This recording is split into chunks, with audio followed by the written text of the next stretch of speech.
ഹറാമാണെന്ന് ഏത് രീതിയിലാണ് പറയാൻ കഴിയുക? കച്ചവടം എന്ന് പറയാൻ കൊടുക്കലും വാങ്ങലും. കൊടുക്കലും വാങ്ങലിൽ പ്രധാനമായിട്ടുണ്ടെന്ന് കൊടുക്കാനുള്ള സാധനം ഉണ്ടാക്കണം. അത് നമ്മുടെ കയ്യിൽ പ്രൊഡക്റ്റ് ഉണ്ട്. പ്രൊഡക്റ്റ് ക്വാളിറ്റി ഉള്ളതാകണം. അതിന് ക്വാളിറ്റി ഉണ്ട്. നമ്മൾ സാധാരണ ഡീറ്റെയിൽസ് DPക്ക് വാങ്ങിക്കുന്നു, MRPക്ക് വിൽക്കുക, അതാണ് കച്ചവടം. കൊടുക്കുന്ന പൈസക്ക് മൂല്യമുള്ള മുതൽ അതുണ്ടാക്കണം. കൊടുക്കുന്നവനും വാങ്ങുന്നവനും തൃപ്തിയുള്ളവരാകണം. വാങ്ങുന്നവന് തൃപ്തിപ്പെടാൻ കഴിയും, കൊടുക്കുന്നവനും തൃപ്തിപ്പെടാൻ കഴിയും. ചതിയില്ല, വഞ്ചനയില്ല, പറ്റിക്കലില്ല, നുണ പറയേണ്ട ഒരു ആവശ്യം വരുന്നില്ല. പിന്നെ ഇതെവിടെയാണ് അങ്ങനെ ഒരു മോശമായ ഒരു അവസ്ഥ വരാൻ കഴിയുക? നമ്മൾ നേരത്തെ പറയുന്നുണ്ട്, ഇടനിലക്കാർക്കും പരസ്യക്കാർക്കും മാറ്റിവെച്ച കാശ് നമുക്ക് കമ്പനി വീതിച്ചു തരുന്നുണ്ട്. അത് മറ്റുള്ളവന്റെ കച്ചവടത്തിന്റെ അവന്റെ ഒരു ഓഹരി പോലും, ഒരു ഭാഗം പോലും മാറ്റാതെ അവന് കൊടുക്കേണ്ടത് അങ്ങനെ തന്നെ കമ്പനി കൊടുത്ത് കമ്പനി നമുക്ക് തരുന്ന ഒരു പാരിതോഷികമോ അല്ല സമ്മാനമോ സെയിൽസ് ടേൺ ഓവർ ആയിട്ട് തരുന്ന ആ ബിസിനസിന്റെ ഭാഗമായിട്ട് തരുന്നതാണ്. നമ്മളുടെ സങ്കടങ്ങൾ കേൾക്കുമ്പോൾ ഒരാൾക്കും സങ്കടമല്ല തോന്നുന്നത്. അവൻ അങ്ങനെയാണല്ലേ, അവന് പ്രയാസമല്ല നമ്മളോട് തോന്നുന്നത്. നമ്മളെ അപ്പോഴും അവർ പരിഹസിക്കാനാണ് അത് ഉപയോഗപ്പെടുത്തുന്നത്. അതുകൊണ്ട് നമ്മളുടെ ഇല്ലായ്മകളും നമ്മുടെ പോരായ്മകളും ഒരാളോടും പറയാതെ, ബിസിനസ് രംഗത്ത് പ്രത്യേകിച്ചും നമ്മൾ ഉള്ളത് ഇസ്സത്തോടെ അഭിമാനത്തോടെ ഉയർത്തിക്കാട്ടി ചെയ്യാൻ പറ്റാവുന്ന ഏറ്റവും നല്ല ഒരവസരത്തിലാണ് നമ്മളുള്ളത്. ഏത് മേഖലയിലാണെങ്കിലും നമ്മോട് പറഞ്ഞിട്ടുള്ളത് വിജയിച്ചവരുടെ കൂടെ നിൽക്കാനാണ്. അത് ആത്മീയമാണെങ്കിലും ഭൗതികമാണെങ്കിലും വിജയിച്ചവരോട് കൂടെ. നല്ല ധാർമ്മികത പഠിപ്പിക്കുന്ന, സംസ്കാരം പഠിപ്പിക്കുന്ന, നല്ല വിജ്ഞാനം ഉണ്ടാകുന്ന, പരസ്പരം സ്നേഹം ഉണ്ടാകുന്ന, സൗഹാർദ്ദം ഉണ്ടാകുന്ന, സത്യസന്ധമായി ചെയ്യാൻ പറ്റാവുന്ന ഒരു കച്ചവടത്തിലൊക്കെ വന്നു പെടുകയും അതിലേക്ക് നമ്മൾ എത്തിക്കുകയും ചെയ്തിട്ടുള്ള വളരെ പ്രധാനപ്പെട്ട ഒരു മേഖലയിലാണ് നമ്മളൊന്ന് ബോധ്യപ്പെടുത്തണം. എൻ്റെ പേര് പറഞ്ഞു പരിചയപ്പെടുത്തി ഉസ്മാൻ ദാരിമി, വയനാട് ജില്ലയിൽ പടിഞ്ഞാറത്തറ പഞ്ചായത്ത് പന്തിപ്പൊയിലാണ് പ്രദേശം. വളരെ സന്തോഷത്തോടെ ഈ രാവിലെ നമുക്കിങ്ങനെ സംഗമിക്കാൻ അവസരം തന്ന ദൈവത്തിന് സർവസ്തുതിയും അർപ്പിക്കുകയാണ്. നല്ലൊരു ഗീതത്തിലൂടെ നമ്മൾ ദൈവത്തിന് സമർപ്പിച്ചു. നമ്മുടെ മനസ്സൊക്കെ ഒരു പ്രാർത്ഥനയിലേക്ക് കുറഞ്ഞ നേരം കൊണ്ടുപോയിട്ടുണ്ടാകും. എൻ്റെ പ്രിയപ്പെട്ടവരോട് എന്നോടൊക്കെ പറയാനുള്ള, ഓർമ്മപ്പെടുത്താനുള്ളത്, സത്യത്തില് ഒരുപാട് കാരണങ്ങൾ നമ്മുടെ ഈ ബിസിനസ്സിലേക്ക് കടന്നു വരാൻ, നമ്മുടെ ശരിക്കും കച്ചവടമാണല്ലോ, കച്ചവടത്തിലേക്ക് കടന്നു വരാനുണ്ടെങ്കിലും എന്നെ പ്രധാനമായി ആകർഷിച്ചിട്ടുള്ള വിഷയം ഇതിലെ നോമിനി ഫെസിലിറ്റിയാണ്. എന്നെ ആദ്യം ഇത് പരിചയപ്പെടുത്തിയ ആൾ ഇന്നും നമ്മോടൊപ്പം ബിസിനസ്സിലോ അതില്ലെങ്കിൽ വിവരം തന്നെ അറിയാത്ത കുറെ കാലങ്ങളായി. എന്നാൽ പ്രിയപ്പെട്ട ഉമർ ഉസ്താദ് വളരെ നേരത്തെ ഈ ബിസിനസ് പരിചയപ്പെടുത്തിയിരുന്നു. അന്നും ഇതിന്റെ വ്യാപ്തി മനസ്സിലാക്കാനോ അതല്ലെങ്കിൽ ഇതിന്റെ ഗൗരവം മനസ്സിലാക്കാനോ സാധിച്ചിട്ടില്ല എന്നുള്ളത് ഒരു പരമാർത്ഥാണ്. പിന്നെ സയ്യിദ് മുഹമ്മദ് ഷാഫി തങ്ങളും നൗഫർ സാറും ഒക്കെ നിരന്തരമായി ഫോളോ ചെയ്ത് ഇത് പറഞ്ഞു തരികയും ഇതിന്റെ ആവശ്യവും ഇതിന്റെ ഗൗരവവും ഇതിന്റെ മഹത്വം ഒക്കെ മനസ്സിലാക്കി തന്നു. ഇന്ന് നമുക്ക് ചർച്ച ചെയ്യാനുള്ളത്, നമ്മളൊക്കെ രക്ഷപ്പെടാനും എന്തെങ്കിലുമൊക്കെ നേട്ടങ്ങൾ ഉണ്ടാക്കണമെന്ന് കരുതി വന്നവരായിരിക്കും. അതിനെന്താ വേണ്ടതെന്ന് വെച്ചാൽ നമ്മൾ ആദ്യം നമ്മളെ ഒരുക്കിയെടുക്കുകയാണ്. നമ്മളെ ഒരുക്കിയെടുക്കുക എന്ന് പറയുമ്പോഴേ, ഞാൻ നേരത്തെ സൂചിപ്പിച്ചതൊരു കച്ചവടമാണല്ലോ. കച്ചവടം എന്ന് പറയുന്നത് സാമ്പത്തിക മേഖലയിലെ പ്രധാന ഇടപാടാണ്, വളരെ പ്രധാനപ്പെട്ട ഇടപാടാണ്. കച്ചവടം ഇന്നും ഇന്നലെയും തുടങ്ങിയതല്ല. പുരാതന കാലം മുതൽ കറൻസികളും നോട്ടുകളൊക്കെ കണ്ടെത്തുന്നതിന് മുമ്പ് തന്നെ കച്ചവടമുണ്ട്. അതിൻ്റെതായ രീതികളുണ്ട്. കച്ചവടം ഉണ്ടായിരുന്നു. ജീവിതത്തിന്റെ വിഭവങ്ങൾ സമാഹരിക്കാൻ മനുഷ്യർ ഉപയോഗിച്ചത് കച്ചവട രീതിയാണ്. അത് ഉപയോഗപ്പെടുത്തിയിട്ടാണ് ജീവിതത്തിലേക്കുള്ള അല്ലെങ്കിൽ ജീവിതത്തിന്റെ വിഭവ സമാഹരണങ്ങൾ നടന്നിട്ടുള്ളത്. സത്യത്തില് ഒരു ചലനാത്മകമായ അനക്കമുള്ള ഒരു സമൂഹത്തിന് വളരെ അനിവാര്യമായതാണ് കച്ചവടം. അവിടെ അനക്കങ്ങൾ ഉണ്ടാകുള്ളൂ. മനുഷ്യന്റെ വളർച്ചയിൽ, അവന്റെ പുരോഗതിയിൽ കച്ചവടത്തിന് വലിയ പങ്കുണ്ട്. ചില സംസ്കാരങ്ങളും ചില ആദർശങ്ങളും ഒക്കെ കൈയടത്താനും അങ്ങോട്ടും ഇങ്ങോട്ടും കൊടുക്കലും വാങ്ങലും നമ്മളെ കച്ചവടം നടക്കുന്നത് പോലെ തന്നെ നടന്നത് കച്ചവടത്തിലൂടെയാണ്. സാംസ്കാരികമായ നല്ലൊരു കൈമാറ്റം നടന്നത് കച്ചവടത്തിലൂടെയാണ്. വൈജ്ഞാനിക വളർച്ചകളുണ്ടായത് കച്ചവടത്തിലൂടെയാണ്. അതിനൊക്കെ കച്ചവടം വലിയ സ്വാധീനം ചെലുത്തിയിട്ടുണ്ട്. ചുരുക്കത്തിൽ മനുഷ്യന്റെ സാമൂഹികമായ, സാംസ്കാരികവുമായ, ധാർമ്മികമായ, സാമ്പത്തികമായ വളർച്ചയുടെ അടിക്കല്ലാണ് കച്ചവടം. എന്തിനാണ് തുടക്കത്തിലെ മറ്റാമുഖങ്ങളൊന്നും ഇല്ലാതെ ഞാൻ അതിലേക്ക് കടന്നു വന്നിട്ടുള്ളത്? എന്നെ കേൾക്കുന്ന ഈ പ്ലാറ്റ്ഫോമിൽ നിന്ന് വന്നിട്ടുള്ള എല്ലാവരും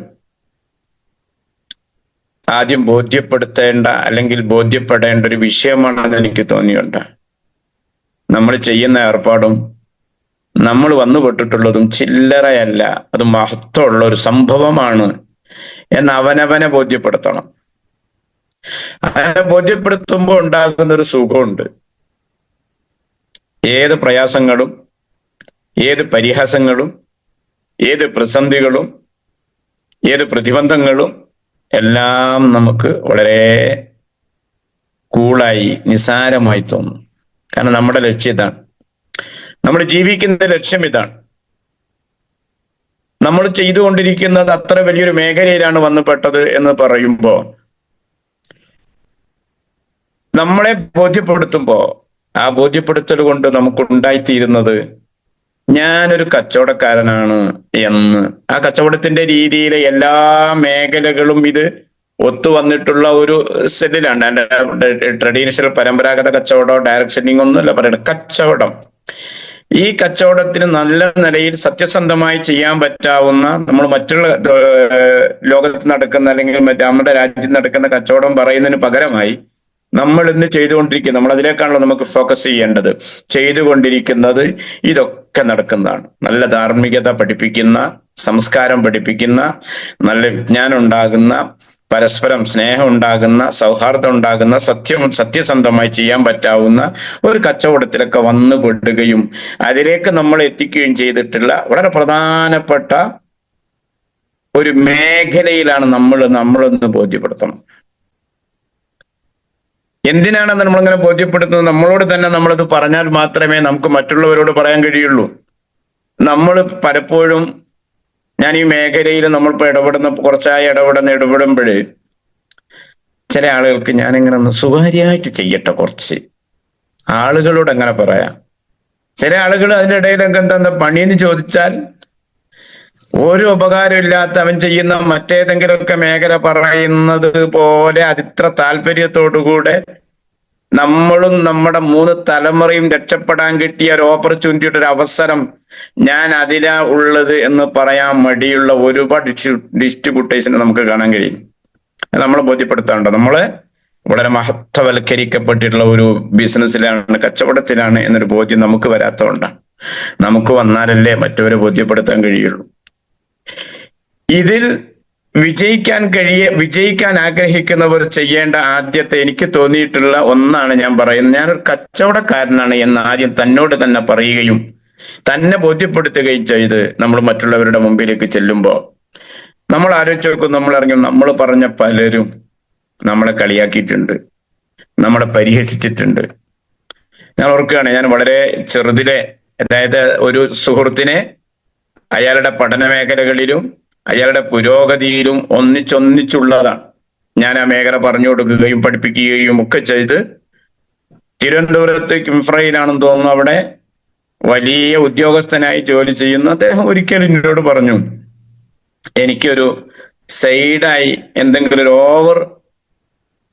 ഒരു വരുമാനം, ഒരു എക്സ്ട്രാ വരുമാനം കിട്ടാൻ എന്തെങ്കിലും ഒരു പരിഹാരം എന്തെങ്കിലും ചെയ്യണമെന്നുണ്ട്. ഞാൻ കുറെ മേഖലകൾ മൂപ്പര് കണ്ടുവച്ചതൊക്കെ എന്നോട് ഒരു മുഷാവറ ചെയ്തു, എന്നോട് ചർച്ച നടത്തി. ഒക്കെ കേട്ടു.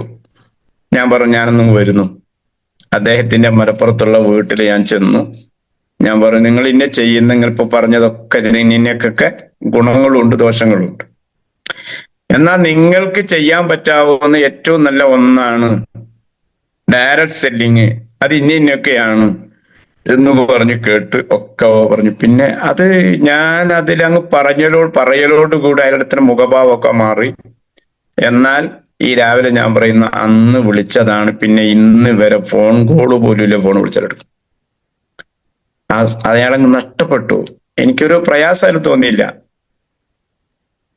അത്രയേറെ ചില ആളുകൾ ഇത് അറിയാത്തത് കൊണ്ട്, അറിയാത്തതിന്റെ ശത്രുവാണ് നമ്മളിപ്പം പറയാറുണ്ടല്ലോ, അറിയാത്തത് കൊണ്ട് മാറി നിൽക്കുന്ന ആളുകളുണ്ട്.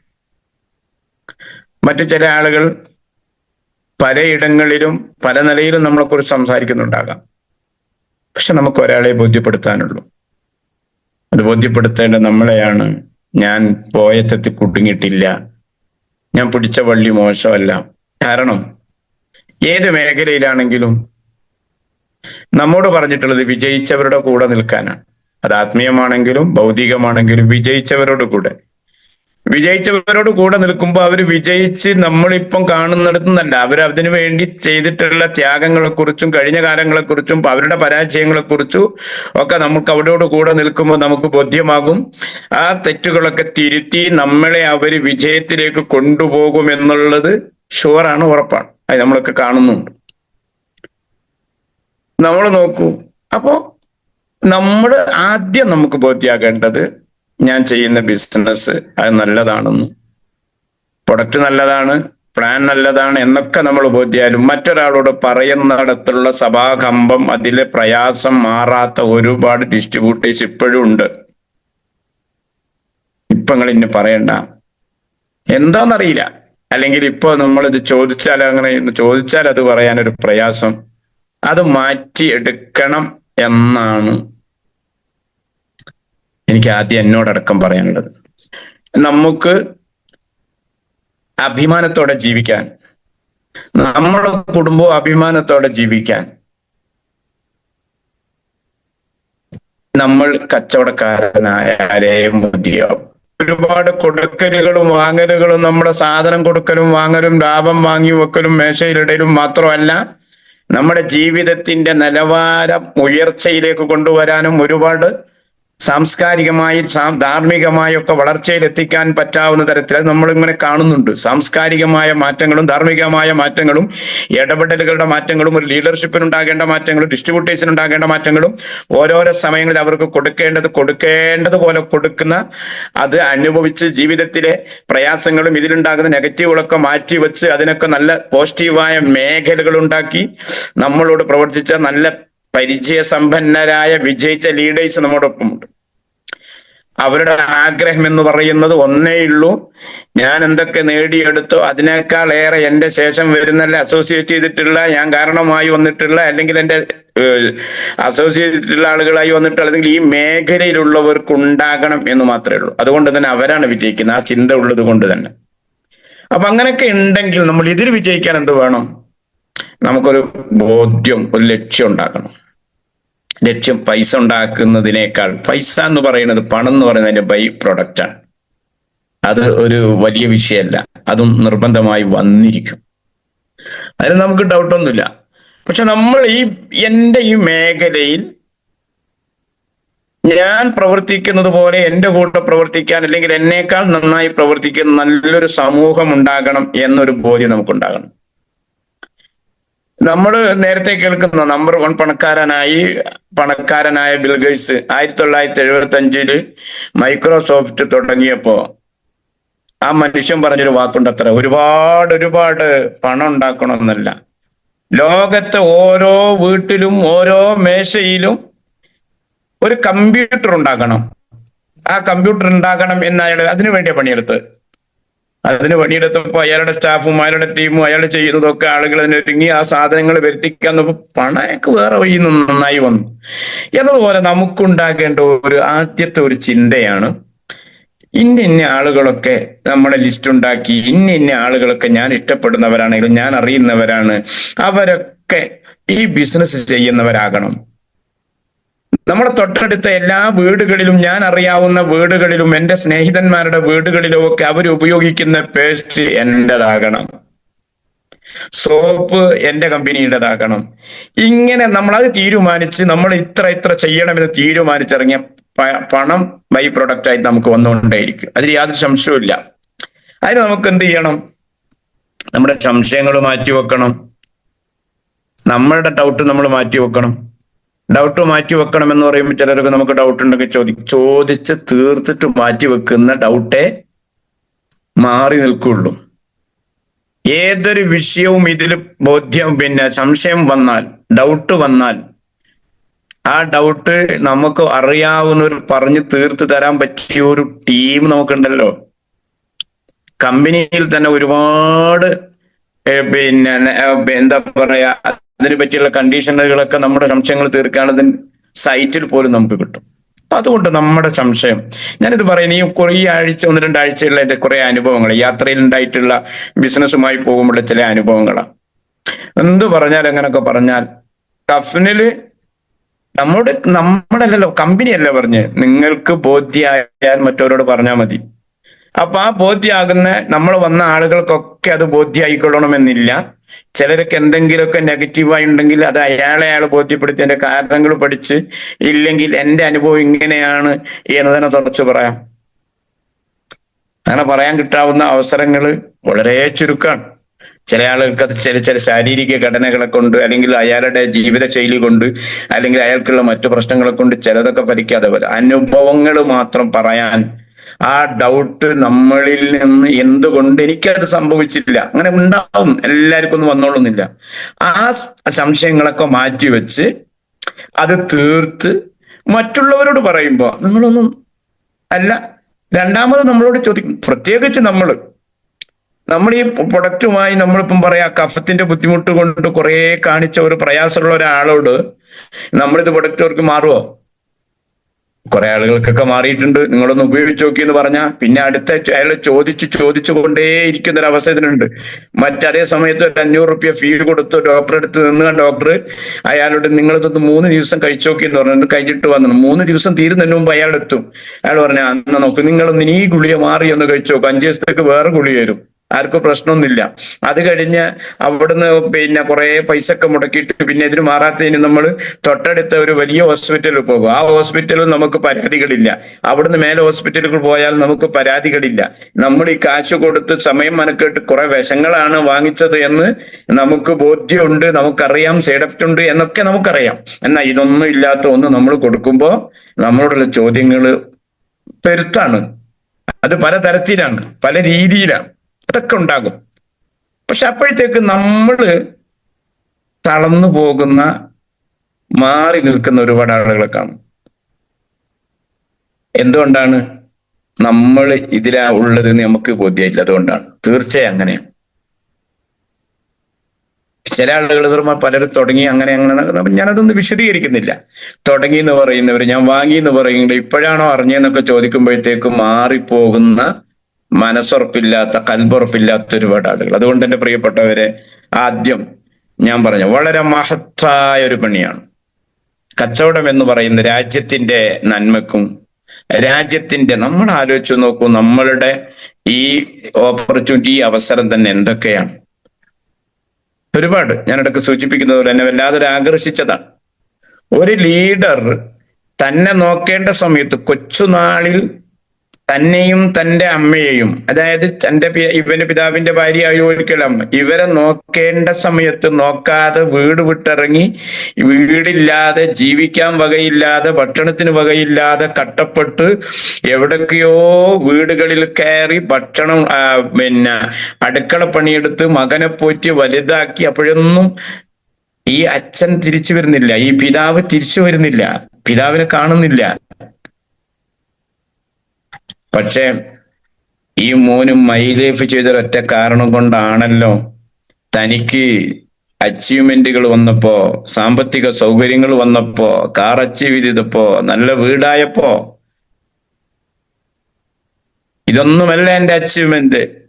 എൻ്റെ നേട്ടം എന്ന് പറയുന്നത് എൻ്റെ അച്ഛനെയും അമ്മയെയും ഒന്നിച്ചൊന്ന് ജീവിപ്പിക്കലാണ്, എൻ്റെ അച്ഛനെ കൂട്ടിക്കൊണ്ടുവന്നിട്ടൊന്ന് അച്ഛാ അല്ലെങ്കിൽ തൻ്റെ പിതാവിനെ ഒന്ന് വിളിക്കലാണ് എന്ന് പഠിപ്പിച്ച ഒരു ഓപ്പർച്യൂണിറ്റിയുടെ ഒരു അവസരത്തിന്റെ പേരാണ് മൈ ലൈഫ് സ്റ്റൈൽ. നമ്മളത് കണ്ടു. ആ രീതിയിൽ നമ്മൾ ആലോചിക്കും. ഞാൻ ഒരിക്കലും ഇങ്ങനെ ഓർത്തു, നളന്ദ ഓഡിറ്റോറിയത്തിലെ GTS പോയപ്പോ എൻ്റെ കൂടെ അസോസിയേറ്റ് ചെയ്തൊരു ലീഡർ ബെൽനിസാറിനെ കണ്ടപ്പം ബെൽനിസാറിനോട് പറഞ്ഞു, ബെൽനിസാറെ, എനിക്ക് ചെയ്യണമെന്ന് വലിയ ആശയമുണ്ട്, ആഗ്രഹമുണ്ട്, പക്ഷെ എൻ്റെ ഭാര്യ ഒരു നിലക്കും അടുക്കണില്ല, എൻ്റെ ഭാര്യ സമ്മതിക്കുന്നില്ല. ഞാൻ മനസ്സിലാക്കുന്നു നമ്മളോട് പലപ്പോഴും പലരും അങ്ങനെ ചോദിച്ചാൽ നമ്മൾ പറയുന്ന മറുപടി, പെണ്ണുങ്ങളൊക്കെ അങ്ങനെയാണ്, അത് നോക്കണ്ട, അവർക്ക് തിരിയില്ല എന്നൊക്കെ നമ്മൾ പറയുന്നതാണ് എനിക്ക് തോന്നുന്നത്. ബെൽനിസാറ് ഉടനെ പറഞ്ഞു, സാരല്ല, നിങ്ങളോടുള്ള സ്നേഹം കൊണ്ടല്ലേ, നിങ്ങളെ വരുമ്പോഴൊക്കെ നിങ്ങളെ പിടിച്ചു വെക്കുന്നത്, നിങ്ങളെ തടുത്തു വെക്കുന്നത് നിങ്ങളുടെ സ്നേഹം കൊണ്ടാണ്. എൻ്റെ പ്രിയപ്പെട്ട ഭർത്താവ് ഏതെങ്കിലും ഉടായ്പ കമ്പനിയിൽ ഏതെങ്കിലും ഉടായ്പ ചെന്ന് പെടരുത് എന്ന ഒരു പ്രാർത്ഥനയും പ്രവർത്തനവും ഉള്ളത് കൊണ്ടാണ് അങ്ങനെ അവരാലോചിക്കുന്നതെന്ന് പറഞ്ഞപ്പോ നിങ്ങൾ നോക്കൂ, ആ ലീഡറുടെ മനസ്സിലേക്ക് കടന്നു വന്നൊരു എന്തൊരു മഹബത്ത്, ഒരു സ്നേഹം ആ ഭാര്യയോട്. എന്നാൽ ഇന്ന് ആ ലീഡറുടെ കട്ടക്ക് നിൽക്കുകയാണ് ആ ഭാര്യ, കൂടെ നിൽക്കുകയാണ്. പോവാൻ ചോദിക്കുന്നു, സാധനം എടുത്തു കൊടുക്കുകയൊക്കെ കൂടെ നിൽക്കുന്നു. ഇത്തരം ഒരു പോസിറ്റീവായ നല്ല ചിന്തകളിലേക്ക് കൊണ്ടുപോകാൻ പറ്റുന്ന ഏറ്റവും നല്ല ഒരു ഓപ്പർച്യൂണിറ്റി. പ്രിയപ്പെട്ടവരെ, തളർത്താൻ 10 പേര് കാണും, നമ്മളെ പുച്ഛിക്കാൻ 100 പേര് കാണും, 100 കണക്കിന് ആളുകൾ നമ്മളെ പുച്ഛിക്കാനുണ്ടാവും. പക്ഷേ ഏത് പ്രതിസന്ധിയിലും സന്തോഷത്തോടെ ജീവിക്കാൻ നമ്മൾ മാത്രം വിചാരിച്ചാലേ നടക്കുള്ളൂ.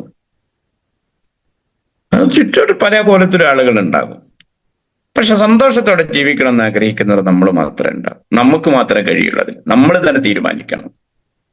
ആരോ ഒന്ന് എഴുതി ചോദിക്കുന്നുണ്ട്, ഇത് ഹറാമാണെന്ന്. അതിനൊന്നൊക്കെ പറയുന്ന ആളുകൾക്ക് ഇതിനെപ്പറ്റി ഒരു ചുക്കും അറിയില്ല എന്നേ പറയാൻ കഴിയുള്ളൂ. ഹറാമാണെന്ന് ഏത് രീതിയിലാണ് പറയാൻ കഴിയുക? കച്ചവടം എന്ന് പറയാൻ കൊടുക്കലും വാങ്ങലും. കൊടുക്കലും വാങ്ങലിൽ പ്രധാനമായിട്ടുണ്ടെന്ന് കൊടുക്കാനുള്ള സാധനം ഉണ്ടാക്കണം. അത് നമ്മുടെ കയ്യിൽ പ്രൊഡക്റ്റ് ഉണ്ട്. പ്രൊഡക്റ്റ് ക്വാളിറ്റി ഉള്ളതാകണം, അതിന് ക്വാളിറ്റി ഉണ്ട്. നമ്മൾ സാധാരണ ഡീറ്റെയിൽസ് DPക്ക് വാങ്ങിക്കുന്നു, MRPക്ക് വിൽക്കുക, അതാണ് കച്ചവടം. കൊടുക്കുന്ന പൈസക്ക് മൂല്യമുള്ള മുതൽ അതുണ്ടാക്കണം. കൊടുക്കുന്നവനും വാങ്ങുന്നവനും തൃപ്തിയുള്ളവരാകണം. വാങ്ങുന്നവന് തൃപ്തിപ്പെടാൻ കഴിയും, കൊടുക്കുന്നവനും തൃപ്തിപ്പെടാൻ കഴിയും. ചതിയില്ല, വഞ്ചനയില്ല, പറ്റിക്കലില്ല, നുണ പറയേണ്ട ഒരു ആവശ്യം വരുന്നില്ല. പിന്നെ ഇതെവിടെയാണ് അങ്ങനെ ഒരു മോശമായ അവസ്ഥ വരാൻ കഴിയുക? പിന്നെ ഇപ്പം നമ്മൾ വാങ്ങി ആ താഴെ അസോസിയേറ്റ് ചെയ്യുന്ന ആളുകൾ കച്ചവടം ചെയ്യുമ്പോൾ കിട്ടുന്നുണ്ടെന്നുള്ളതല്ല. നമ്മൾ നേരത്തെ പറയുന്നുണ്ട്, ഇടനിലക്കാർക്കും പരസ്യക്കാർക്കും മാറ്റിവെച്ച കാശ് നമുക്ക് കമ്പനി വീതിച്ചു തരുന്നുണ്ട്. അത് മറ്റുള്ളവന്റെ കച്ചവടത്തിന്റെ അവന്റെ ഒരു ഓഹരി പോലും, ഒരു ഭാഗം പോലും മാറ്റാതെ അവന് കൊടുക്കേണ്ടത് അങ്ങനെ തന്നെ കമ്പനി കൊടുത്ത്, കമ്പനി നമുക്ക് തരുന്ന ഒരു പാരിതോഷികമോ അല്ല സമ്മാനമോ സെയിൽസ് ടേൺ ഓവർ ആയി തരുന്ന ആ ബിസിനസിന്റെ ഭാഗമായിട്ട് തരുന്നതാണ്. പിന്നെ ഇന്നലെ ഉമർ ഉസ്താദ് ബത്തേരി GTS പറഞ്ഞതുപോലെ അങ്ങനെ കിട്ടാൻ തുടങ്ങുമ്പോൾ, അസോസിയേറ്റ് ചെയ്ത ആളുകളിൽ നിന്ന് കിട്ടാൻ തുടങ്ങുമ്പോൾ, ആ അസോസിയേറ്റ് ചെയ്ത ആളുകളോട് കൂടെ തൻ്റെ ലീഡേഴ്സിനോട് ഒരു കടപ്പാടും ഇല്ല, ഒന്നും ചെയ്യാതെ വീട്ടിലിരുന്നിട്ട് ഇങ്ങനെ കിട്ടുന്ന സെയിൽസ് ടേൺ ഓവർ കൊണ്ട് കിട്ടിയിട്ട് അത് വാങ്ങി ജീവിക്കുന്ന ആളുകൾ, അങ്ങനെ തിന്നുന്ന ആളുകളാണ് പിന്നെ ആലോചിക്കേണ്ടത്. ഞാൻ ഇവർക്ക് വേണ്ടി എന്താ സപ്പോർട്ട് ചെയ്തിട്ടുണ്ടോ? അവരെ GTSന് കൊണ്ടുപോയിട്ടുണ്ടോ? അവർ GTSന് വിളിപ്പിച്ചിട്ടുണ്ടോ? അവരെ വീട്ടിൽ വർക്ക്ഷോപ്പ് വെച്ചിട്ടുണ്ടോ? അവരെ ഡിസ്ട്രിബ്യൂട്ടേഴ്സ് മീറ്റിംഗ് വിളിച്ചിട്ടുണ്ടോ? അവർക്ക് വേണ്ടുന്ന ഒത്താശ ഞാൻ ഇതിന് വേണ്ടി എന്തെങ്കിലും ചെയ്തിട്ടുണ്ടെന്നോ തിന്നുന്നവരാണ് ആലോചിക്കേണ്ടത്. അത് കമ്പനിയും കച്ചവടമായിട്ടൊന്നുള്ള ബന്ധമില്ല. അവനവനാണ് അവന് കിട്ടുന്ന വരുമാനങ്ങൾ നല്ല രീതിയിലാക്കിയിട്ടുണ്ടോ എന്ന് ആലോചിക്കേണ്ടത്. ആക്കാഞ്ഞാൽ ഉണ്ടാകുന്നത് അവനൊന്നും ഉപയോഗിക്കാൻ കഴിയില്ല, മറ്റുള്ളവർക്ക് ഉപയോഗിക്കാൻ കഴിയാത്ത ഒരുപാട് സംഭവങ്ങളുണ്ട്. അപ്പൊ അല്ലാതെ വേറൊന്നും അതിന് ഞാൻ വഴിമാറിപ്പോകുന്നതിലേക്ക് പോകുന്നില്ല. അപ്പൊ നമ്മൾ ചെയ്യേണ്ടത്, ഞാൻ നേരത്തെ സൂചിപ്പിച്ചതുപോലെ, ഞാൻ നല്ലൊരു കച്ചവടക്കാരനാണ്, ഞാൻ കച്ചവടത്തിലാണ് വന്നിട്ടുള്ളത്, ഇത് ലോകം അംഗീകരിക്കുന്നതാണ്. അത് മാത്രമല്ല ഇതാണ് രക്ഷപ്പെടാൻ രാജ്യത്തിനും നമുക്കും ആവശ്യമുള്ളത്. അല്ലെങ്കിൽ രക്ഷപ്പെട്ടവരൊക്കെയും ഇത്തരം കച്ചവടക്കാരാണ്, ബിസിനസ്സുകാരാണ് എന്ന ഒരു ബോധ്യം നമുക്കുണ്ടായി, നമ്മൾ അതിൽ വരാൻ ഭാഗ്യം ലഭിച്ചവരാണ് എന്ന ബോധ്യം നമുക്കുണ്ടായാൽ നമ്മളൊന്ന് മനസ്സിലാക്കണം. പിന്നെ ഒരു പ്രവാചക വചനം കാണാം, അള്ളാഹുവിന് ദൈവത്തിന് ഇഷ്ടമുള്ളത് പൂർത്തീകരിച്ച് ചെയ്യുന്ന സംഭവങ്ങളാണ് എന്ന്. ഒന്നിലിറങ്ങിയത് പൂർത്തി വൈക്കടെ ഇട്ടേച്ച് പോകുന്ന ഒരുപാടുകൾ കാണുന്നതിലൊക്കെ നമ്മൾ ശരിക്ക് ആലോചിക്കണം. നമ്മളുടെ ബിസിനസ്സിലേക്ക് കയറി വരുമ്പോ മറ്റുള്ള ആളുകൾ കഴിവ് കണ്ണോടുകൂടി ചുറ്റും ഇങ്ങനെ നോക്കി നിൽക്കുകയാണ്. ഇയാൾക്ക് ഡയറക്ട് സെല്ലിങ്ങിനോട് മൾട്ടി ലെവൽ മാർക്കറ്റിങ്ങിനോട് താല്പര്യമുണ്ട്, അപ്പൊ അയാളുടെ ഇതിലൊക്കെ പറ്റുന്ന മാറ്റാൻ വേണ്ടിയിട്ട് താൽക്കാലിക ലാഭം കൊണ്ട് ഇയാളുടെ പലതും പറഞ്ഞു കൊടുത്തിട്ട് അതിലേക്ക് ഇറങ്ങിച്ചെല്ലും. ഇതിലയാൾ നിന്നിട്ടില്ല, നിന്നത് പൂർത്തീകരിച്ചിട്ടില്ല, ഇതിലേക്ക് ഒരു സ്റ്റാൻഡപ്പ് ആകുന്നതിന് മുമ്പ് മറ്റു പലതിലേക്കും ഇങ്ങനെ ചാടി ഇറങ്ങി ഓടിപ്പോകുന്ന ആളുകൾ. തലബുൽ കുല്ലി ഫൗദുൽ കുല്ലി എന്നൊക്കെ അറബിയിലൊക്കെ പറയാറുണ്ട്. എല്ലാറ്റിന്റെ പിന്നാലെയും പോകുന്ന അത്തരം ആളുകൾ അങ്ങനെ തന്നെ ഉണ്ടാകുക, ഒരു രക്ഷ ഉണ്ടാവില്ല. അതുകൊണ്ട് ഒന്നില്ല, അത് പെട്ടതിൽ എവിടെയെങ്കിലും ഈ ഡിസ്ട്രിബ്യൂട്ടേഴ്സ് ആയിട്ടുള്ള ആളുകൾ ഇതില് ഒരു 1400 ആളുകൾ ഉണ്ടല്ലോ, എന്നെ കേൾക്കുന്ന ആർക്കെങ്കിലും എവിടെയെങ്കിലും എന്തെങ്കിലും ഒരു ഡൗട്ട്, ഈ വിഷയം ഒന്ന് വിജയിക്കുമോ എന്ന് സംശയമുള്ള ആളുകൾ ഇതിലുള്ള നമ്മുടെ സൈറ്റിൽ തന്നെ വിജയിച്ച ആളുകളുടെ വലിയ ലിസ്റ്റ് കാണാം. ആ ലിസ്റ്റ് നമുക്ക് നോക്കിയാൽ കാണാം. അത് മാത്രമല്ല, നമ്മളുടെ കണ്ണിനെയും നമ്മുടെ കാതിനെയും നമ്മുടെ മനസ്സിനെയും ബോധ്യപ്പെടുത്താവുന്ന തരത്തിൽ ഡോക്യുമെന്ററികളുടെ എവിഡൻസ് തരാൻ അവർ തയ്യാറാണ്. കോടികൾ വാങ്ങുന്നവർ പോലും അവരുടെ ബാങ്ക് സ്റ്റേറ്റ്മെന്റ് അതൊന്നും ആരും തരാൻ കൂട്ടാക്കാത്ത മറ്റു മേഖലകളുണ്ട്, കാണിക്കാത്തവരുണ്ട്. ഇതിൽ യാതൊരു പ്രയാസവും അതിനില്ല. അത് കാണിച്ചു തരാനെന്ന് ബോധ്യപ്പെടുത്താൻ അവർ തയ്യാറാണ്. പ്രൊഡക്റ്റിന്റെ കാര്യത്തിലും അതിൽ അടങ്ങിയിട്ടുള്ളതും അതിനെക്കുറിച്ച് നമുക്ക് തീർക്കാവുന്നതേ ഉള്ളൂ. അപ്പൊ വിജയിച്ചവരുടെ കൂടെ നിൽക്കുമ്പോൾ അങ്ങനെ കൊണ്ട് അവർ വിജയിച്ചതിന്റെയും അവർ ചെയ്ത കട്ടപ്പാടുകളുടെയും ഒക്കെ മേഖലകളിലും നമുക്ക് ബോധ്യപ്പെടാവുന്ന തരത്തിൽ അവർ കാണിച്ചാൽ അപ്പൊ അത് തീർക്കാൻ നമുക്ക് കഴിയും. അപ്പൊ നമ്മൾ വിജയിക്കുന്നു. ഇയാൾ വിജയിച്ചിട്ടുണ്ടെങ്കിൽ നമ്മൾ വിജയിക്കുന്നുള്ള ഉറപ്പാണ്. കാരണം ആ മേഖലയാണ് നമുക്ക് തന്നിട്ടുള്ളത്.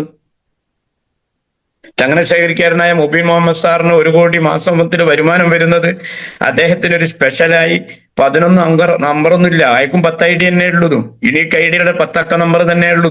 നമ്മൾ കൊടുത്ത മാതിരി തന്നെ 10 അക്ക നമ്പർ ഫോൺ നമ്പറേ കൊടുത്തിട്ടുള്ളൂ. നമ്മുടെ സൈറ്റ് പോലെ തന്നെ ഒരു സൈറ്റ് തന്നെ അവർക്കുള്ളൂ. ഇന്ത്യ ഷോപ്പി എന്ന് പറഞ്ഞ ഇന്ത്യ ഷോപ്പി, അതുപോലെ തന്നെ അതിന്റെ ഔട്ട്ലെറ്റുകളും നമ്മുടെ ഔട്ട്ലെറ്റുകൾ തന്നെയുള്ളൂ. സ്പെഷ്യലായി കമ്പനി വെറുതെ ഒന്നും വേറെ കൊടുത്തിട്ടില്ല. അത് മാത്രമല്ല, അവർക്കൊന്ന് ആ വിജയിച്ച ആളുകൾക്ക് ഓരുടെ റാങ്കോ ഗ്രേഡോ അനുസരിച്ച് വ്യത്യസ്തമായ പ്ലാനുകളില്ല, ഒരേ പ്ലാനാണ്. ഇവിടെ കാണുന്ന മറ്റു പലതിലെയും പ്ലാനുകൾ വ്യത്യാസമുണ്ട്. അങ്ങനെ പ്ലാനുകളൊന്നും നമ്മൾ ഇതിലില്ല. അതുകൊണ്ട് നമുക്ക് യാതൊരു ബേജാറുമില്ലാതെ ചെയ്യാൻ പറ്റാവുന്നതാണ്. അത് മാത്രമല്ല, നമ്മൾ ആലോചിക്കേണ്ടത് നമ്മളെ കഴിഞ്ഞതൊന്നും നമ്മുടെ നഷ്ടങ്ങളല്ല എന്നും കൂടി രണ്ടാമത് എനിക്ക് പറയാനുള്ളതാണ്. കഴിഞ്ഞു പോയ കുറെ സമയങ്ങൾ അതൊന്നും നഷ്ടങ്ങളല്ല എന്ന ഒരു ബോധം നമുക്കുണ്ടാക്കണം. കഴിഞ്ഞു പോയാലും ഇപ്പൊ ഞാനൊക്കെ എപ്പോഴും നമ്മളെ എന്തെങ്കിലും കാണുമ്പോൾ ഉമർ ഉസ്താദിനൊക്കെ കാണുമ്പോൾ എനിക്ക് വല്ലാത്തൊരു പ്രയാസം ഉണ്ടാവാറുണ്ട്. കാരണം 2 വർഷം അതിന് മുമ്പ് 2 വർഷം എന്നോട് ഈ വിഷയം ഇതിന്റെ മുമ്പ് ഓരോ ദിവസവും ഓർമ്മപ്പെടുത്തി. കാരണം രാവിലെ വാട്സപ്പ് നോക്കിയത്തെ ഉമർ ഉസ്താദിന്റെ വീഡിയോ, ഉമർ ഉസ്താദിന്റെ റിപ്പോർട്ടൊക്കെ വരാൻ മൈൻഡ് ചെയ്തിട്ടില്ല. പക്ഷെ അത് നഷ്ടങ്ങളായിക്കാണ് നമ്മൾ കണക്കാക്കിയിട്ടുള്ളതിൽ ഒരു മേഖലയിലേക്ക് നമ്മൾ എത്തിപ്പെട്ടിട്ടുണ്ട്. അത് നഷ്ടങ്ങളായി കണ്ട് ഖേദങ്ങളായി മാറി നിൽക്കാതെ നമ്മൾ നേടാൻ മറന്നുപോയതാണെന്ന ബോധ്യത്തോടുകൂടെ ഇനി ശേഷിക്കുന്ന കാലം ആഗ്രഹിച്ച ജീവിതം, ആഗ്രഹിക്കുന്ന തരത്തിലുള്ള ജീവിതം മാറ്റണമെങ്കിൽ നമുക്കിനി ആരും വരാനില്ല. അതിന് ഞാൻ തന്നെയാ വരാനുള്ളൂ എന്ന് ബോധ്യം ഉണ്ടാവുക. തന്റെ മരിച്ചുപോയ ഭാര്യയുടെ ഐഡിയിൽ 2.10 വാങ്ങുന്ന ഇപ്പൊ മലക്ക് പോകാൻ തയ്യാറ് സാറിന് ഒരു സ്വാമിയെ നമുക്ക് അവിടെ കാണാൻ കഴിഞ്ഞു. ആ ഭാര്യയെ ഇപ്പൊ ഇങ്ങനെ ഓർത്തുകൊണ്ടിരിക്കുക. അപ്പൊ നമുക്ക് ഏറ്റവും നല്ലൊരു അവസരം, നമ്മുടെ പരാജയം, നമ്മൾ പരാജയത്തിന് കാരണം നമ്മളാണ്, നമ്മൾ മനസ്സിലാക്കണം. നമ്മളാണ് ഇറങ്ങേണ്ടത്. രാവിലെ ഇറങ്ങുമ്പോ ഒരു കടക്കാരനും തൊട്ടടുത്ത് തുറന്ന് വൈകുന്നേരം വരെ ഇരുന്ന് വീട്ടിലേക്ക് പോകുമ്പോ മേശയിൽ കാര്യമായ അന്നത്തെ കൂലി പോലും എടുക്കാൻ കഴിയാത്ത ഒരുപാട് കച്ചവടക്കാർ രാവിലെ പോകുമ്പോൾ മഴ ഉണ്ടോ നോക്കണില്ല, രാവിലെ ഇറങ്ങുമ്പോൾ വേറെന്തെങ്കിലും പ്രയാസം ഉണ്ടോ, എവിടെങ്കിലും ഹർത്താലോ ഭർത്തോ എന്തെങ്കിലും സമരം ഉണ്ടോ നോക്കണില്ല. എന്തെങ്കിലും ഒരു കാരണം കണ്ടെത്തി അന്നത്തെ കട തുറക്കാതിരിക്കാൻ അയാൾ ഒരു കാരണം കണ്ടെത്തുന്നേ ഇല്ല. എങ്ങനെങ്കിലും പോയി തുറക്കുന്നു, വൈകുന്നേരം വരെ ഇരിക്കുന്നു. അതേ സമയത്ത് നമ്മളുടെ ആഴ്ചയിൽ 2 10 വാങ്ങാനും നമുക്ക് ഒരുപാട് ഇൻകം 12 സ്റ്റൈൽ ഇൻകം വാങ്ങാൻ പറ്റുന്ന തരത്തിലൊരു ഓപ്പർച്യൂണിറ്റി ഒരു അവസരത്തിൽ വന്നിട്ട് രാവിലെ ഇറങ്ങുമ്പോൾ എവിടെയെങ്കിലും ഒരു ചെറിയൊരു കാരണം ഉണ്ടോ, മോള് വിളിച്ചിട്ടുണ്ടോ, അല്ലെങ്കിൽ പിന്നെ അപ്പുറത്ത് ആ കല്യാണത്തിന്റെ തലേന്ന് അവിടുന്ന് പോയി വന്നാലോ, എവിടെങ്കിലും മരണം, എന്തെങ്കിലും ഒരു കാരണം കണ്ടെത്തി ഇറങ്ങാതിരിക്കാൻ നമ്മൾ മാത്രമേ ശ്രമിക്കുന്നുള്ളൂ. മറ്റാർക്കും അങ്ങനെ തോന്നുന്നില്ല. നമ്മുടെ പരാജയത്തിന് കാരണം നമ്മളാണ്.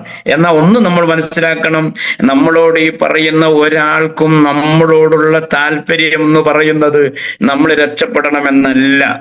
ഈ അവസരങ്ങൾ നമുക്ക് നിഷേധിക്കപ്പെടുമ്പോഴും അവരുടെ കാരണം കൊണ്ട് നമ്മൾക്ക് ഇല്ലാതെയാകുമ്പോഴും ഒരാളും നമുക്ക് പുതിയ അവസരങ്ങൾ തരുന്നില്ല. എന്തെങ്കിലും ഒരു പുതിയ അവസരങ്ങൾ തരണ്ടേ? നമ്മളുടെ സങ്കടങ്ങൾ കേൾക്കുമ്പോൾ ഒരാൾക്കും സങ്കടമല്ല തോന്നുന്നത്, അവൻ അങ്ങനെയാണല്ലേ, അവന് പ്രയാസമല്ല നമ്മളോട് തോന്നുന്നത്. നമ്മളെ അപ്പോഴും അവർ പരിഹസിക്കാനാണ് അത് ഉപയോഗപ്പെടുത്തുന്നത്. അതുകൊണ്ട് നമ്മളുടെ ഇല്ലായ്മകളും നമ്മുടെ പോരായ്മകളും ഒരാളോടും പറയാതെ, ബിസിനസ് രംഗത്ത് പ്രത്യേകിച്ചും നമ്മൾ ഉള്ളത് ഇസ്സത്തോടെ അഭിമാനത്തോടെ ഉയർത്തിക്കാട്ടി ചെയ്യാൻ പറ്റാവുന്ന ഏറ്റവും നല്ല കഠിനാധ്വാനത്തിലൂടെ പ്രയാസങ്ങളില്ലാതെ ജീവിക്കാൻ പറ്റാവുന്ന ഒരു വരും തലമുറക്കുള്ള അത് അത്രയല്ലേ നമ്മുടെ ഈ കോഴ്സിൽ ആവശ്യപ്പെടുന്നുള്ളൂ. കുറഞ്ഞ സമയം കൊണ്ട് നേടിയെടുക്കാൻ കഴിയുന്ന ഏറ്റവും നല്ല ഒരവസരത്തിലാണ് നമ്മളുള്ളത്. അപ്പോ ഞാനൊരു കച്ചവടക്കാരനാണെന്ന് മനസ്സിലാക്കിയ പിന്നെ നമുക്കുണ്ടാകേണ്ടത് അതിന്റെ ഓണർഷിപ്പ് വിജയമാണെങ്കിലും പരാജയമാണെങ്കിലും നമ്മളുടേതാണ് എന്നൊരു ബോധ്യം നമുക്കുണ്ടാകണം. നമ്മൾ ഒരാളോട് പറഞ്ഞു, അയാൾ പലതും പറഞ്ഞു, ഫോൺ വിളിച്ചിട്ട് എങ്ങനെയൊക്കെയാണ് കിട്ടിയത്. അയാൾ നമ്മളോട് വരാത്തതിന് നമ്മൾ ഒരിക്കൽ പോലും അയാളെ ആക്ഷേപിക്കുകയോ കുറ്റപ്പെടുത്തുകയോ ഒന്നും ചെയ്യരുത്. നമ്മൾ എന്റെ എന്തോ പോരായ, ഞാൻ പറഞ്ഞത് പിടിക്കാത്തതുകൊണ്ടാവണം, അല്ലെങ്കിൽ ഞാൻ പറഞ്ഞ് തിരിയാത്തത് കൊണ്ടാകണം. ഇല്ല, അതൊന്നുമില്ല. എനിക്ക് മനസ്സിലായതുപോലെ മൈ ലൈഫ് ആ സാധുവിന് മനസ്സിലാകാത്ത കൊണ്ടാണ്. മനസ്സിലാകും, വന്നോളും എന്നേ ചിന്തിക്കാവൂ. അത് മനസ്സിലാകും, നമ്മുടെ ഒപ്പം ഉണ്ടാകും. നമ്മൾ കുറെ കാലം പറഞ്ഞു എന്തു പറഞ്ഞാലും കൂട്ടാക്കുന്നതാണ്. ഇത് കൂട്ടാക്കാത്തത് എന്താണ്, അനുസരിക്കാത്തത് എന്താണ്? അതിന് കാരണം എനിക്ക് മനസ്സിലായതുപോലെ അയാൾക്ക് മനസ്സിലായില്ലല്ലോ, പാവം ഉണ്ടാവൂലേ, സങ്കടം. അതാ നമുക്ക് വരേണ്ടത്. കസ്റ്റമർ എന്ന് പറയുന്നത്, നമ്മുടെ മുമ്പിൽ വരുന്ന ആൾ എന്ന് പറയുന്നത്, അയാൾക്കൊരു ആവശ്യമില്ലല്ലോ നമ്മളുടെ ബിസിനസ്സിൽ വരണമെന്നുള്ളതിന്. ആവശ്യം നമുക്കല്ലേ. അപ്പൊ അതിന്റെ ഓണർഷിപ്പ് നമ്മളല്ലേ ഏറ്റെടുക്കേണ്ടത്. അത് അയാളുടെ മോശമായിട്ട് നമ്മൾ കാണരുത്, നമ്മുടെ മോശമാണ്. നമ്മുടെ മോശം വേണ്ടവർ നമുക്ക് പറഞ്ഞു മനസ്സിലാക്കി കൊടുക്കാൻ കഴിഞ്ഞിട്ടില്ല, അല്ലെങ്കിൽ നമ്മളുടെ അച്ചീവ്മെന്റ് അത് കാണിച്ചു കൊടുത്താൽ നമുക്ക് കിട്ടുന്ന വരുമാനത്തെ കുറിച്ചൊക്കെ പറഞ്ഞാൽ തിരിച്ചു വരാത്ത ഒരാളും ഇല്ല. മറ്റൊന്ന് നമുക്ക് ഇതിൽ ഉണ്ടാകേണ്ട, നമ്മളിതിൽ പഠിപ്പിക്കുന്നത് പോലെ സമയമായി വളരെ നല്ല രീതിയിൽ ഇതിന്റെ വളർച്ചയ്ക്ക് വളരെ പ്രധാനപ്പെട്ട ഒരു കാരണമാണ് നമ്മൾ നന്ദിയുള്ളവരാകുന്നു എന്നുള്ളത്. നിങ്ങൾ നന്ദിയുള്ളവരാണെങ്കിൽ നിങ്ങൾക്ക് ഏറ്റി ഏറ്റി തന്നുകൊണ്ടിരിക്കുമെന്ന് ദൈവത്തിന്റെ കൽപ്പന ഉണ്ട്, നമ്മളെ പഠിപ്പിച്ചിട്ടുണ്ട്. ഇലയിലുള്ളത് തിന്നുകൊണ്ടിരുന്ന പിന്നെയും മാപ്പിള തന്നുകൊണ്ടിരിക്കും എന്നൊക്കെ നമ്മൾ പണ്ടേ കേട്ടിട്ടുണ്ട്. അതിനെ പറ്റി ഏറ്റവും നല്ലൊരു അവസരമല്ലേ നന്ദി. അതാർക്കും ഇഷ്ടമല്ലേ?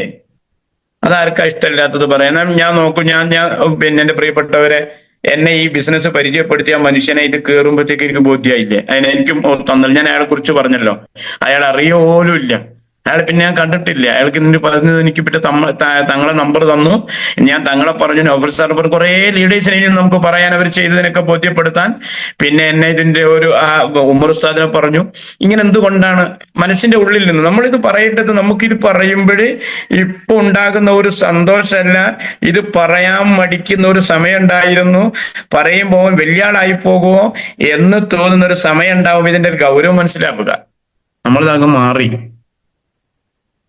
ഇതേറ്റവും നല്ല ഒരവസരമാണെന്ന് പഠിപ്പിച്ചു. അതുകൊണ്ട് ഇതിന് പ്രയാസം വിഷമൊക്കെ ഉണ്ടാവും. പ്രയാസം സഹിച്ച ആളുകൾ മാത്രമേ മാറ്റം ഉണ്ടായിട്ടുള്ളൂ. ഞാനിങ്ങനെ ഇന്നലെ ഞാൻ ഒരു കഥ വായിച്ചപ്പോഴേ അത് പ്രത്യേകിച്ച് അത് ഓർമ്മയാകാൻ കാരണം, ഇന്നലെ മേപ്പാടി പോയപ്പോ എൻ്റെ ഒരു അസോസിയേറ്റ് ഒരു പ്രിയപ്പെട്ട സുബൈർ, അദ്ദേഹത്തിന്റെ വീട്ടിൽ ഉച്ചക്ക് നല്ല ഭക്ഷണമൊക്കെ ആക്കിയിട്ടാണ് അയാൾ നമ്മൾ യാത്ര ആക്കിയത്. നേരത്തെ നമ്മുടെ ഒപ്പം ഉള്ളവരാണ്. അയാൾ അങ്ങനെ ചെയ്തിട്ടുണ്ട്. അപ്പൊ അദ്ദേഹത്തിന്റെ മകന് കളിച്ചിട്ട് പരിക്ക് പറ്റി, കൈക്ക് ചെറിയൊരു പരിക്ക് പറ്റി. ചെറിയ മോനാണ്, 7ാം ക്ലാസ്സിൽ അന്നൊന്നും പഠിക്കുന്നത്, മിഥിരാജ്. അപ്പൊ പിന്നെ അവനോട് ചോദിച്ചത് എന്താണ്, അവൻ കളിക്കുമ്പോഴാണ് ഏത് കളിയാ ഇഷ്ടം എന്ന് വെച്ചു. അവൻ പറഞ്ഞു എനിക്ക് കളിക്കാൻ ഇഷ്ടം ഫുട്ബോളാണെന്ന് പറഞ്ഞു. നന്നായി കളിക്കണം അതൊക്കെ അത് മോനോട് പറഞ്ഞിട്ട് ഞാൻ ചോദിച്ചു കളിക്കാർക്ക് ഫുട്ബോളിലെ ആരെയാണ് ഇഷ്ടം? അവർ റൊണാൾഡോയാണ്. 11ാമത്തെ വയസ്സിൽ രാത്രി 1 മണിക്ക് പട്ടിണി കിടന്നിട്ട് വിശന്നിട്ട് പ്രയാസപ്പെട്ടിട്ട് തിന്നാനൊന്നും ഇല്ലാഞ്ഞിട്ട് തന്റെ വീട്ടിൽ വരെ പോറ്റാൻ കഴിയാത്ത അമ്മ കഷ്ടപ്പെടുമ്പോഴും കരയുമ്പോഴും പുറത്തേക്ക് ഇറങ്ങുകയാണ്. 11 മണിക്ക് 1 മണിക്ക് പുറത്തേക്ക് ഇറങ്ങിയിട്ട് തൊട്ടടുത്ത ടൗണിലെ ബർഗർ ഷോപ്പിൽ നിന്നിട്ട് മുന്നിൽ ഇങ്ങനെ നിന്നു. കുറെ നേരം നിന്ന് ചോദിച്ചു, കൊടുത്തില്ല. ആ ഏതോ ഒരു പിന്നെ കടയില് പുറമ്പോക്കിൽ ജീവിക്കുന്ന ചെക്കനാണെന്ന് കരുതിയിട്ട് അവന്റെ കോലം കണ്ടിട്ട് റൊണാൾഡോയ്ക്ക് ഒരു ബർഗർ കൊടുത്താൽ പട്ടിണി മാറും, പക്ഷെ കൊടുത്തില്ല. ഒരുപാട് നേരം കടയുടെ മുമ്പിൽ നിൽക്കുന്ന റൊണാൾഡോയെ കണ്ടപ്പോഴ് ബേക്കിലെ ഒരു സ്റ്റാഫ്, ഒരു ലേഡി ബേക്കിലേക്ക് വിളിച്ചു, എന്നിട്ട് കൊടുത്തു. അന്നത്തെ പട്ടിണി ആ ബർഗർ കൊണ്ട് മാറ്റി. ആ റൊണാൾഡോ നമ്മൾ ആലോചിക്കണം എന്തൊക്കെ ത്യാഗങ്ങൾ പ്രയാസങ്ങൾ സഹിച്ചിട്ട് ഇന്നെന്താണ് അദ്ദേഹത്തിന്റെ ടൗണിന്റെ അദ്ദേഹത്തിന്റെ നാട്ടിലെ ഏറ്റവും വലിയ പിന്നെ നല്ല എയർപോർട്ടിന്റെ പേര് ഇപ്പൊ റൊണാൾഡോ എന്നാണ്. ആ മനുഷ്യൻ ചെയ്തൊരു അത് ഒന്നും കൂടി അതോട് പറയും, നന്ദി പറഞ്ഞപ്പോഴും കൂടി ഓർമ്മയാകാം. ആ മനുഷ്യൻ ചെയ്തൊരു പണിയുണ്ട്. തന്റെ അച്ചീവ്മെന്റുകളും തന്റെ വിജയങ്ങളൊക്കെ ആയിട്ട് തിരിച്ചു തന്റെ നാട്ടിലേക്ക് ഒരു വരവുണ്ട് ആ ഇതിഹാസ താരത്തിന്. ആ ഇതിഹാസ താരം നാട്ടിലേക്ക് വന്നിട്ട് ആദ്യം അന്വേഷിച്ചത് ആ പാതിരാക്ക് 1 മണിക്ക് എന്റെ വിശപ്പ് മാറ്റാൻ ഹോട്ടലിന്റെ ബാക്കിൽ നിന്ന് വിളിച്ച ലേഡിയാണ് അന്വേഷിച്ചത്. ലേഡി അന്വേഷിച്ചിട്ട് റൊണാൾഡോ ചെയ്തൊരു പണിയുണ്ട്. ആ നാട്ടിലെ ആ പ്രദേശത്തെ കിട്ടാവുന്നതിൽ വെച്ച് ഏറ്റവും നല്ല റെസ്റ്റോറന്റ് ആ ലേഡിക്ക് ആ പെണ്ണിന് വാങ്ങിച്ചു കൊടുത്തിട്ട് തിരിച്ചു പോന്ന റൊണാൾഡോ ഒരു നന്ദിയുടെ ഒരു ഭാഗമാണ്. ഇന്ന് കുഞ്ഞുമക്കൾ പോലും ജീവിതത്തിൽ ഒരിക്കൽ പോലും കാണാത്ത മനുഷ്യനെ ജീവിതത്തിൽ അത് ഉണ്ടാക്കിയെടുത്ത നേട്ടങ്ങളാണ് ഓർക്കുന്നത്. അതുകൊണ്ടാണ് ഓർത്തു പോകുന്നത് അവർക്ക് പലപ്പോഴും, അല്ലെങ്കിൽ ആരോർക്കാനാണ്. അതുകൊണ്ട് തന്നെ പ്രിയപ്പെട്ടവരെ, രണ്ടാമതായി ആദ്യം പറഞ്ഞു ഞാനൊരു കച്ചവടക്കാരനാണ്, ഞാനൊരു മൈ ലൈഫാ ചെയ്യുന്നെന്ന് പറയാൻ പറ്റാവുന്നൊരു. ഇപ്പൊ നിങ്ങളിങ്ങനെ നെഞ്ചത്തെ കൈവച്ചിട്ട് ഇങ്ങനെ ഈ ജില്ല ആളുകൾ ആലോചിച്ച് നോക്കും, ഞാൻ മൈ ലൈഫിന്റെ ഡിസ്ട്രിബ്യൂട്ടറാണ്, വെൽനസ് പ്രൊഡക്റ്റുകളിൽ ബിസിനസ് ചെയ്യലാണ്, കച്ചവടം ചെയ്യലാണ് എന്റെ പണി. ആളെ പറ്റിക്കലല്ല, ആളെ ചെറുക്കലല്ല, പക്ഷെ ആളുകൾ വേണം, അവരൊക്കെ ഇത് ഉപയോഗിക്കുന്നവരാകണം, അവർക്ക് ഹെൽത്തിയായും വെൽത്തിയായും നേട്ടങ്ങൾ ഉണ്ടാക്കലാണ് എന്റെ പണി.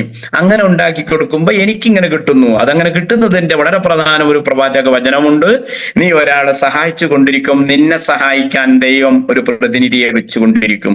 അപ്പൊ അതൊക്കെ സഹായിക്കുന്ന കാലത്തൊക്കെ നിന്റെ സഹായം അതെന്നെ നമ്മളിൽ കാണുന്നത്. അതുണ്ടാകും നമ്മുടെ ദൈവത്തിന്റെ ഒരു പ്രവാചക വചനമാണ്. ഇതാ നമ്മൾ ചെയ്യുന്നത്. അപ്പൊ ഉണ്ടാവുക ഒരു ഹോട്ടൽ മുമ്പിൽ പീ എന്ന് വിളിച്ചിട്ട് ഇങ്ങനെ വിശലടിച്ചിരിക്കുന്ന ഒരു മനുഷ്യനോട് എന്റെ നല്ല അറിയുന്നത് ഞാൻ ചായ കുടിക്കാൻ അടുത്തുന്നപ്പോ അയാള് വന്ന് ബഹുമാനത്തോടു കൂടി എന്നെ ഹോട്ടലൊക്കെ കയറ്റി ആൾക്കാർ പുറത്തേക്ക്. ഞാൻ അയാളോട് ഇങ്ങനെ പറഞ്ഞു, നിങ്ങൾ ഇതിന് വൈകുന്നേരം വരെ ഇങ്ങനെ വെയിൽ കൊണ്ട് പിശലും പിടിച്ചിട്ട് ഇങ്ങനെ നിൽക്കുമ്പോൾ എന്താ കിട്ടുക എന്നൊക്കെ കിട്ടുന്നതിനെ കുറിച്ചൊക്കെ പറഞ്ഞപ്പോ ഞാൻ പറഞ്ഞു, നിങ്ങൾ ഇത്രയൊന്നും കഷ്ടപ്പെടണ്ടല്ലോ, ഒരു പ്രാവശ്യം വിറ്റാൽ തന്നെ ഇത് കിട്ടൂ, ഇങ്ങനൊന്നും മാറി അതിങ്ങനെ ആര് ചിലർ 4 പോരാ അല്ലെങ്കിൽ 10 പേരൊക്കെ വരുമ്പോൾ ഒരാളെ വാങ്ങുള്ളൂ എന്നൊന്ന് പറഞ്ഞു ബോധ്യപ്പെടുത്തി കഴിഞ്ഞാൽ നിങ്ങൾക്ക് ബാക്കി ഫ്രീ ആവൂലേ? നമുക്ക് നടക്കൂലപ്പ. ഇവിടെ ഈ വെയിലും മഴയും കൊണ്ടിട്ട് ഇതിങ്ങനെ പറ്റും നടക്കുന്ന ഒരു മനുഷ്യന് ഇത് കൊണ്ടുപോയിട്ട് ഞാൻ ഇതിന്റെ ഒരു സാധനമാണ് നോക്കാൻ കഴിയില്ല എന്ന് പറഞ്ഞാൽ അയാൾ തീരുമാനിച്ചാൽ കഴിയില്ല. പക്ഷെ ഒന്നുണ്ട്, അയാളെ തളർത്തുന്ന, അയാൾ അവിടുന്ന് 100 വണ്ടിക്ക് പിശലടിക്കുമ്പോഴേ ഒരു വണ്ടി നിർത്തണേ, അയാളെ നിരാശപ്പെടുത്തുന്നില്ലല്ലോ. നമ്മൾ ഏറി വന്നൊരു 10 ആളോട് പറഞ്ഞാൽ എന്തായാലും 4 ആളത് സ്വീകരിക്കുന്നുണ്ട്. ഇനി എന്തിനാ നമ്മൾ നിരാശപ്പെടുന്നത്? ഒരിക്കലും നിരാശപ്പെടാൻ വകുപ്പില്ല. അങ്ങനെ കുറെ ആളുകൾ അങ്ങനെ എല്ലാവർക്കും അറിയാം, ഇതെല്ലാവരും കേട്ടിട്ടുണ്ട്, എല്ലാവരും പറഞ്ഞിട്ടുണ്ട്. കച്ചവടത്തിന്റെ സ്വഭാവം ഉണ്ടാവും. എല്ലാവരും തുടങ്ങിയ ആളുകൾ മുഴുവൻ ഇത് കൊണ്ടുപോകണമെന്നില്ല, തുടങ്ങിയ ആളുകൾ മുഴുവൻ പൂർത്തിയാക്കണമെന്നില്ല, നിർത്തുന്ന ആളുകൾ ഉണ്ടാവും. ഇവിടെ ഇങ്ങനെ നിർത്തുന്ന കച്ചവടക്കാരുള്ളത് കൊണ്ടാണ് കുറെ ബ്രോക്കർമാർക്ക് പണി തന്നെ. കാരണം അത് ഹോട്ടൽ വേറെ ആക്കി വിറ്റ് ആ പീടിയ വേറെ ആൾ കൊണ്ടുപോയി. അയാൾ ഒന്ന് അന്വേഷിച്ച പറയുന്നത് കുറെ ആളൊക്കെ നടത്തിയതാണ്. അപ്പം ബ്രോക്കർ പറഞ്ഞു അയാളുടെ മോശം കൊണ്ടാണ്, അയാൾ നടത്തുന്ന അറിയാത്തോണ്ടായിരുന്നൊക്കെ പറഞ്ഞു. എന്നപ്പോ ഇയാൾ അതിനെ പറ്റിയ ആളൊക്കെ കൊണ്ടുവന്നു, ഇയാളും പൂട്ടി. എന്നാലും വേറെ ആൾ എടുക്കുന്നുണ്ട്. ദുനിയാവിലെ ഇതല്ലാത്ത എല്ലാ കച്ചവടവും നിർത്തിപ്പോയ ആളുകളും നിർത്താൻ ആളുകളും ഒക്കെ തുടങ്ങുന്നുണ്ട്. നമുക്ക് മാത്രം ഒരാൾ ചെയ്തിട്ട് അയാൾ നിർത്തിപ്പോയാൽ അയാളുടെ എന്തെങ്കിലുമൊക്കെ കുരുത്തക്കേടുണ്ട്. കാരണം കമ്പനിയുടെ കാരണം കൊണ്ട് നിർത്തേണ്ടി വരില്ല. കമ്പനിയുടെ കാരണം കൊണ്ട് നിർത്തേണ്ടി വരില്ല എന്ന് പറയാൻ കാരണം ആ കമ്പനി അത്രയേറെ കാര്യം ശ്രദ്ധിക്കുന്നുണ്ട്.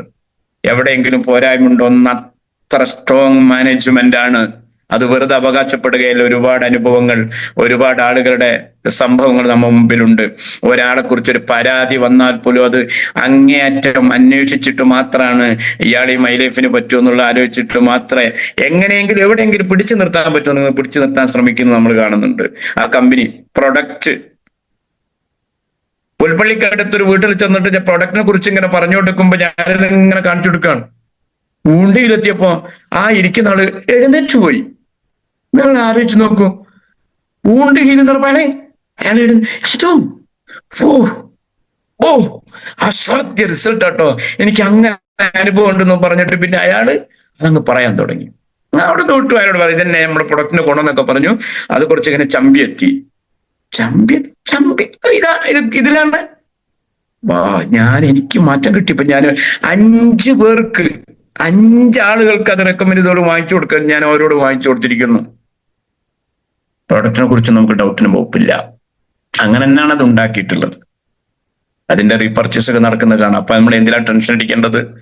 അപ്പൊ നമ്മളുള്ള നല്ല കച്ചവടം, സത്യസന്ധമായി ചെയ്യാൻ പറ്റാവുന്ന കച്ചവടം, നല്ല മാനേജ്മെന്റ്, അതേപോലെ തന്നെ നല്ല പ്രൊഡക്റ്റുകൾ, റിസൾട്ടുള്ള പ്രൊഡക്റ്റുകൾ.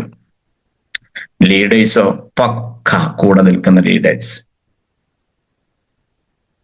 ഞാൻ പലപ്പോഴും സൂചിപ്പിക്കാറുള്ളത് പോലെ നമ്മൾ ഈ ഇതിലുണ്ടായിട്ടുള്ള പൂവുകളാണ്.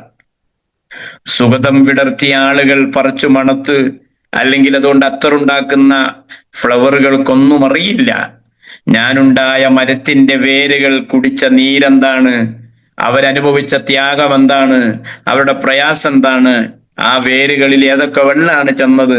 ഇതൊന്നും മരം ആരെയും അറിയിക്കാതെ നല്ല സ്മെല്ലുള്ള വാസനയുള്ള ഫ്ലവർ പുറത്തു തന്നത് പറിച്ച് ആസ്വദിച്ചിട്ടുണ്ടെങ്കിൽ നമ്മൾ അത്തരം ഫ്ലവറുകൾ ആസ്വദിക്കുന്നവരാണ്. കാരണം ഇതിന്റെ ആദ്യകാലങ്ങളിൽ നിയമപരമായും പ്രയാസങ്ങൾ ഒരുപാട്. തൊട്ടടുത്ത വീട്ടിന്റെ മൂക്കിന്റെ മുമ്പിൽ തന്നെ GTS സെന്ററുകൾ ഇല്ലാത്തൊരു കാലം, പ്രൊഡക്റ്റുകൾ തൊട്ടടുത്തൊന്നും കിട്ടാതെ അന്യ സംസ്ഥാനങ്ങളിൽ പോയി വാങ്ങേണ്ട കാലം, ആളുകൾ ഇത് പൂർണ്ണമായി അറിയാത്തവർ. ഇത് സമൂഹത്തിനും രാജ്യത്തിനും നിലനിൽപ്പിന്റെ ആവശ്യമാണ്, അതിലേക്കാണ് എന്നെ ദൈവം തെരഞ്ഞെടുത്തെന്നൊരു ബോധ്യം നമുക്കുണ്ടാവുക. എന്നിട്ട് നമ്മൾ മുമ്പോട്ട് പോയാൽ നമുക്ക് രക്ഷപ്പെടാനുള്ള ആഗ്രഹിച്ച കാര്യങ്ങൾ നടത്തിക്കൊണ്ടുപോകാനും മക്കൾ ഇഷ്ടപ്പെടുന്നത് പോലെ, ഭാര്യ ഇഷ്ടപ്പെടുന്നത് പോലെ, കുടുംബം ഇഷ്ടപ്പെടുന്നത് പോലെ സമൂഹത്തിനും സമുദായത്തിനും വേണ്ടപ്പെട്ടവനായി ജീവിക്കാൻ പറ്റിയ ഏറ്റവും നല്ലൊരു ഓപ്പർച്യൂണിറ്റിയിലാണ് നമ്മളുള്ളതെന്ന് ബോധ്യപ്പെടുക.